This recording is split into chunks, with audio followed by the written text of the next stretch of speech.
Bapak, Ibu, saudara-saudara sekalian, kalau mendengarkan bacaan kedua tadi baik-baik, bayangkanlah kejadian ini. Kalau besok pagi tiba-tiba di depan kamar Bapak Ibu ada 2 bungkusan di depan. Satu sudah kelihatan isinya ini HP model terbaru. Yang satu kelihatan ini tas kresek isinya sampah. Bapak Ibu pilih yang mana? Pilih HP atau pilih sampah? Pilih sampah atau HP? HP. Sekarang 5 suster yang mau call kekal. Kalau hal yang sama terjadi, pilih HP atau pilih sampah? Ragu-ragu. Nah, pilih sampah atau pilih HP? Kalau pilih HP nggak jadi kaul ini nanti ya. Karena menurut bacaan tadi dikatakan begitu. Kan kalian yang pilih sendiri ya, buat teks ini ya. Oleh karena dialah aku telah melepaskan semuanya itu dan menganggapnya sebagai sampah. Ya Bapak Uskup, saya ambil HP tapi saya anggap sebagai sampah. Nah, bolehlah juga ya. Nah. Saudara-saudara sekalian, memang cara hidup religius sebagai suster, bruder, cara hidup menjadi anggota lembaga hidup bakti biasanya dikaitkan dengan harapan-harapan yang sangat tinggi memang ya, dan seringkali dikaitkan dengan sejumlah penyangkalan diri, penolakan hal-hal yang bersifat duniawi demi kerajaan surga. Kalau kita mendengarkan tadi, malahan segala sesuatu kuanggap rugi karena pengenalan akan Kristus Yesus. Lalu tadi, semuanya itu kuanggap sampah demi Yesus Kristus. Pikir-pikirlah 5 suster ini ya, masih ada berapa menit lagi ya, akan menganggap semuanya sampah demi Yesus Kristus. Karena itu seringkali memang berkaitan dengan cara hidup yang khusus ini, diharapkan bahwa para anggota lembaga hidup bakti, kali ini para suster, memberikan kesaksian hidup yang khas, kesaksian hidup yang istimewa, yang tidak biasa-biasa saja.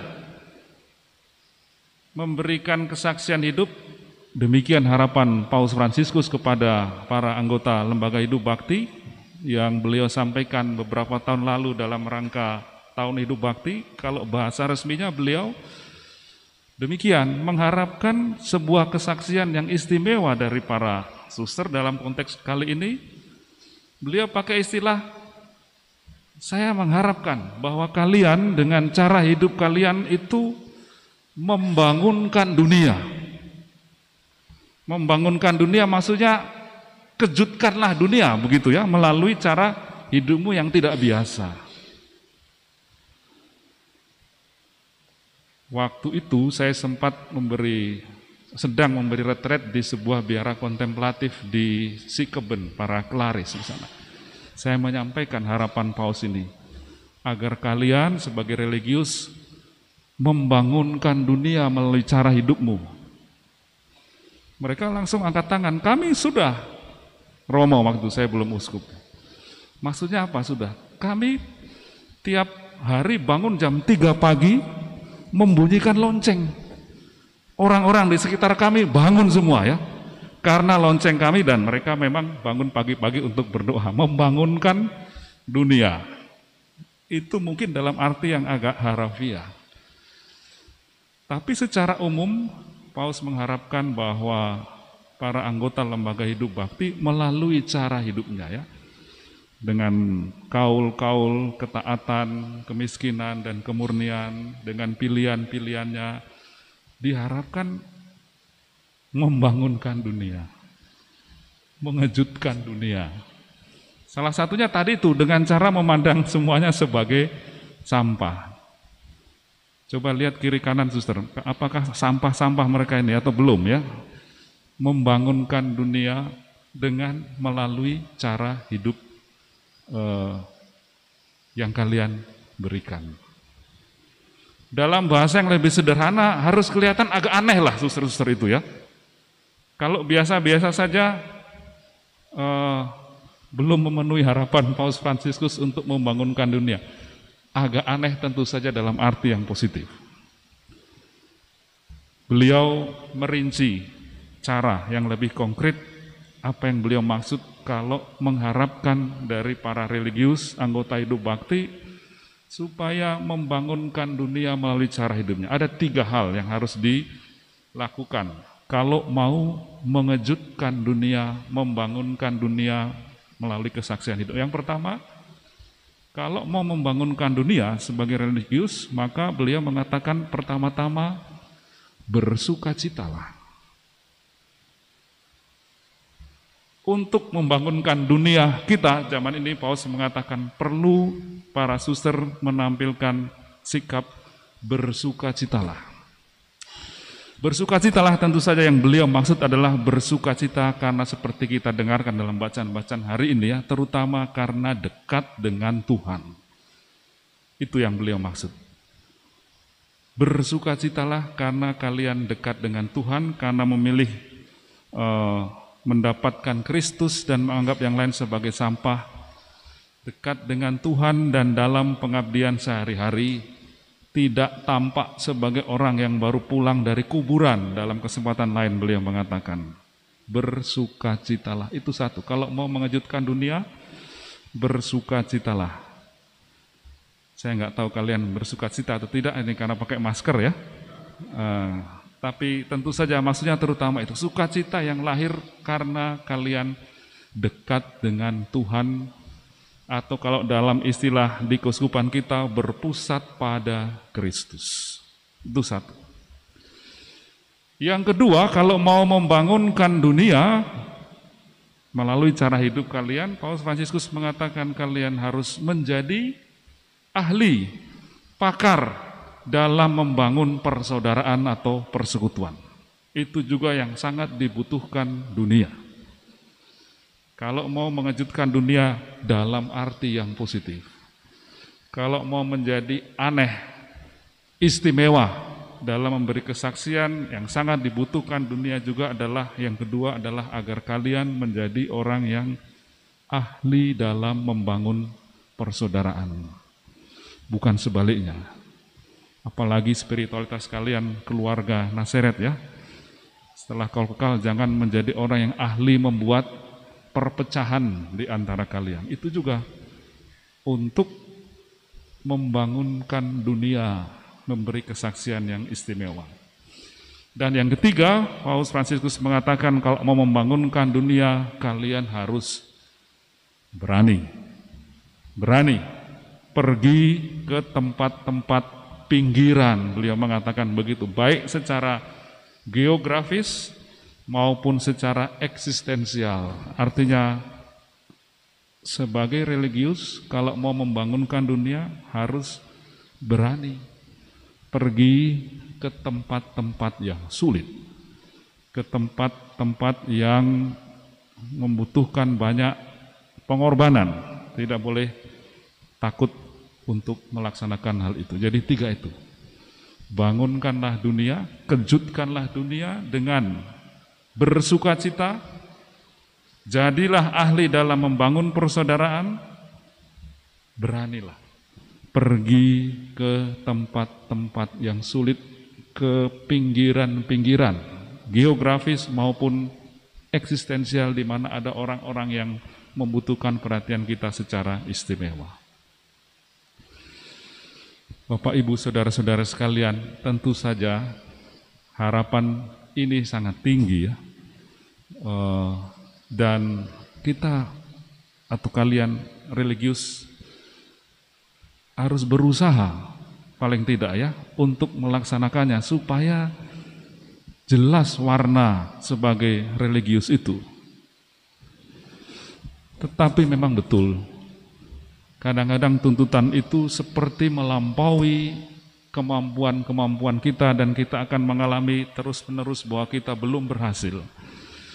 Maka bacaan-bacaan hari ini juga mengingatkan sesuatu yang penting sekali. Betul, kita harus menyangkal diri, kita harus berusaha keras, kita harus melaksanakan macam-macam hal, pergi ke tempat yang sulit dan lain sebagainya, demi melaksanakan tugas perutusan sebagai religius anggota hidup bakti. Tetapi bacaan-bacaan hari ini bagus sekali mengingatkan kita lagi apa yang lebih dahulu lagi atau yang lebih penting lagi. Penting ya usaha-usaha itu. Tapi seperti dalam bahasa bacaan kedua tadi, Rasul Paulus mengatakan ya, bukan dalam arti aku sudah menangkapnya, tetapi lebih dalam arti bahwa aku telah ditangkap oleh Kristus Yesus.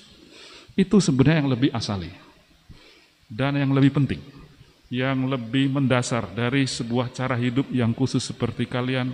Harus ada pengalaman bahwa memang kalian entah dalam bentuk seperti apa merasa ditangkap oleh Kristus. Dan mudah-mudahan dalam masa-masa berikut terus ada pengalaman-pengalaman itu. Pengalaman bahwa kita merasakan ini rahmat dari Tuhan ya. Pengalaman bahwa sebenarnya bukan terutama kemampuan kita sendiri untuk melaksanakan hal-hal yang memang juga sulit itu ya. Tetapi pengalaman-pengalaman sederhana mungkin ya, bahwa kita ditolong orang dalam proses formasi, dibantu teman, pengalaman keterbatasan kita sendiri, pengalaman-pengalaman dan pengakuan kalau dalam bahasa ini bahwa kita pertama-tama ditangkap Kristus, membuat kita rendah hati untuk menghayati tugas dan panggilan memberi kesaksian sebagai religius.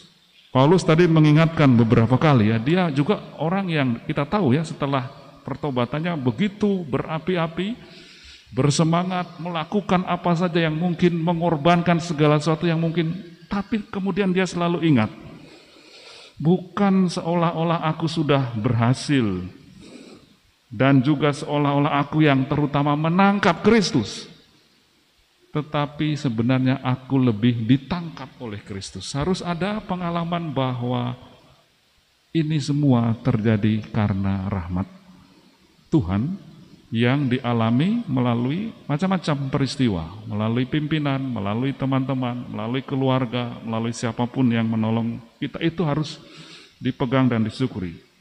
Saudara-saudara, kata Paulus, aku sendiri tidak menganggap bahwa aku telah menangkapnya, tetapi ini yang kulakukan, aku melupakan apa yang telah di belakangku dan mengarahkan diri pada yang ada di depanku, berlari-lari pada tujuan untuk memperoleh hadiah. Mungkin itu kata yang bagus. Selain upaya-upaya yang sungguh-sungguh dibutuhkan, tetap perlu panggilan ini dihayati terutama juga sebagai hadiah, sebagai rahmat dari Tuhan. Entah HP atau sampah, harus ada, atau kita mengharapkan bahwa juga dalam perjalanan hidup selanjutnya ada pengalaman-pengalaman real di mana kalian mengatakan memang ini hadiah dari Tuhan. Itu menjaga kita untuk tidak menjadi sombong, tidak mengandalkan hanya diri kita sendiri, tetapi membantu kita untuk menghayati panggilan khusus ini sesuai dengan semangat kalian, dengan semangat kedinaan, dengan semangat kerendahan hati yang tidak dibuat-buat. Kita berjuang, tapi juga dengan sebuah penghayatan dan pengakuan bahwa terutama kita ditangkap. Jangan pernah lupa demi semangat kedinaan untuk bersyukur atas banyak hal kecil atau besar yang boleh kita alami sebagai hadiah dalam hidup sehari-hari. Itu memberi kita kekuatan tersendiri untuk menghayati panggilan yang tidak mudah ini, sekaligus menghayatinya dalam kerendahan hati atau dalam spiritualitas kalian bagus sekali, dalam semangat kedinaan. Tuhan memberkati kita.